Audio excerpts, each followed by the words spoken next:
Hello everybody, my name's Richard Watson and this is Anglais the Easy Way. Today I'd like to talk about a book that had enormous impact on me. It might not on you because we don't have the same shared history, obviously. It's a book called Shantaram and it's a book by an Australian author called Gregory David Roberts, who has one of those names that you always mix up because he has 3 first names in his name. Just seems strange. It was published in 2003. It's a curious book because it's at least semi-autobiographical. You might not be very impressed by that because a lot of people write autobiographical books, but this book is quite remarkable.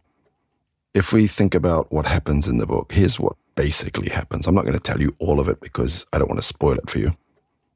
It follows a guy called Lindsay Ford, who is supposed to be the author, in fact. People call him Lynn because of his name Lindsay.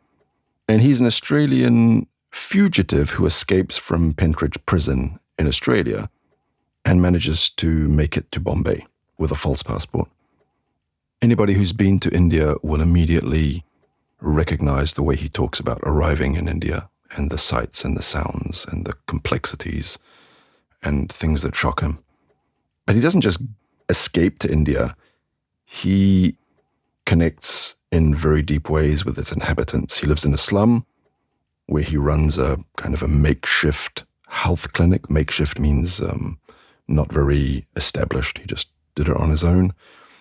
He learns the language Marathi and he earns the name Shantaram, which means man of God's peace. That's what they call him, according to himself, obviously. He falls in love with a mysterious Swiss-American woman, and then he joins the Bombay underworld, the mafia in Bombay. And a lot of the book is about his interactions with the mobsters or the mafia in Bombay and in other towns. His adventures include being sent to Bombay's Arthur Road prison and surviving it, acting in a Bollywood movie, and fighting alongside the Mujahideen in Afghanistan against Soviet forces. It sounds like an action novel, but in fact, it's much more. It's adventure, it's vivid storytelling, and there's a lot of philosophy and wisdom in this book. I don't really know how to categorize it. I do know that when it came out, Johnny Depp bought the rights to make the film, and I think he was planning to do it with Russell Crowe. I think there was some kind of enterprise. I think they paid $2 million for the rights to the film. They didn't make that film, but I think it was a few years back. I think it was on Apple Plus TV. I think they did a version of this.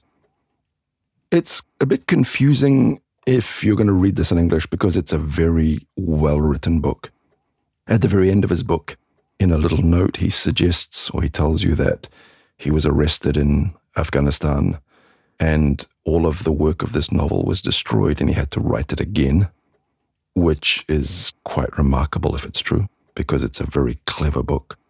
It's one of these books that makes you think of a writer jotting down thoughts on napkins in restaurants and keeping a journal of clever things to say and squeezing them into his book.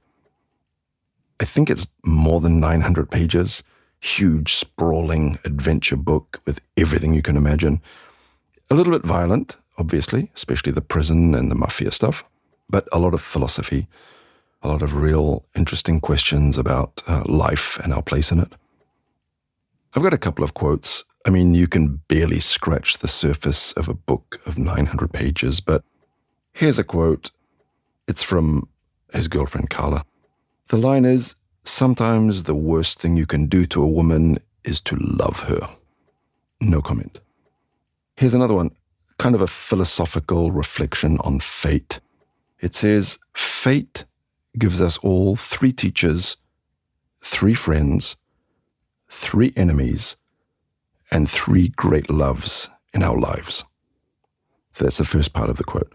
And the second part says, "But these 12 are always disguised, so you don't know which one is which. And you can never know which one is which until we've loved them, left them, or fought them."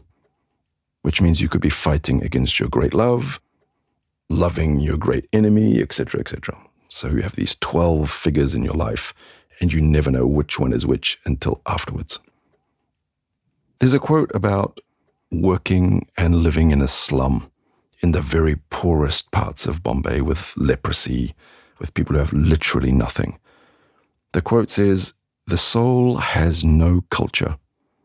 The soul has no nation. The soul has no color or accent or way of life." Quite interesting, this idea of universal humanity, something transcendent. There's a quote about himself. "I was a revolutionary who lost his ideals in heroin, a philosopher who lost his integrity in crime, and a poet who lost his soul in a maximum security prison. When I escaped, I became my country's most wanted man." As I say, this is not an easy book to read. Very worthwhile digging into. If you're reading it in English, you'll find there's a lot of vocabulary from India that you'll have to try to understand in the same way that I had to, and any other person will have to.